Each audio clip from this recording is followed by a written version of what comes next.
बहुत समय पहले एक विशाल राज्य था। उस राज्य का राजा अपने वैभव और शक्ति के लिए दूर दूर तक प्रसिद्ध था। राजमहल सोने चांदी सा चमकता था, लेकिन इस चमक धमक के पीछे एक दुखद कहानी छिपी हुई थी। राजा की दो बेटियां थीं। पहली शोभा, दयालु, स्नेही, सबकी मदद करने वाली। दूसरी रानी रूपा, महत्वाकांक्षी, ईर्ष्यालु और निर्दयी। रानी शोभा की एक छोटी बेटी थी, राजकुमारी देवी। देवी मासूम, सुंदर और भोली भाली थी। रानी रूपा की भी एक बेटी थी, राजकुमारी तारा। लेकिन रानी रूपा को हमेशा लगता, अगर देवी बड़ी हुई तो उसकी शादी किसी बड़े राजकुमार से होगी और उसका मान सम्मान बढ़ेगा। नहीं, यह मैं कभी नहीं होने दूंगी। धीरे धीरे रूपा की नफरत इतनी बढ़ गई कि उसने राजा को दबाव में डालकर शोभा और देवी को महल से बाहर निकाल दिया। अब वे दोनों महल के बाहर एक छोटे से घर में रहने लगे। लेकिन रानी रूपा का जहर यही खत्म नहीं हुआ। एक दिन उसने आदेश दिया, अब से देवी को ही गाय चराने जाना होगा। बेबस रानी शोभा रो पड़ी, लेकिन बेटी देवी ने कहा, माँ आप चिंता मत करो, मैं रोज सुबह गाय चरा लूंगी और शाम तक उन्हें लौटा दूंगी। देवी रोज जंगल जाती, पेड़ों की छाया में बैठती और भगवान से यह प्रार्थना करती कि उनकी तकलीफें एक दिन जरूर खत्म होगी। एक शाम जब सूरज ढल रहा था और हवा में अजीब सी सनसनाहट थी, तभी देवी ने सुना, देवी देवी क्या तुम मुझसे विवाह करोगी? वह सहम गई। इधर उधर देखा, लेकिन कोई दिखाई नहीं दिया। डर के मारे गायों को जल्दी जल्दी घर लौट लाई। दूसरे दिन फिर वही आवाज़ सुनाई दी।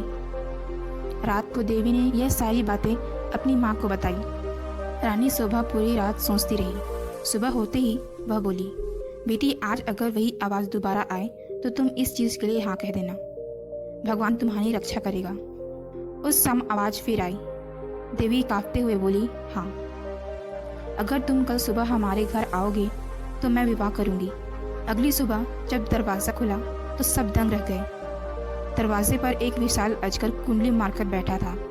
रानी शोभा चीख उठी, लेकिन अजगर बोला, राजकुमारी, देवी ने मुझसे वादा किया था कि मैं विवाह के लिए कल आऊं।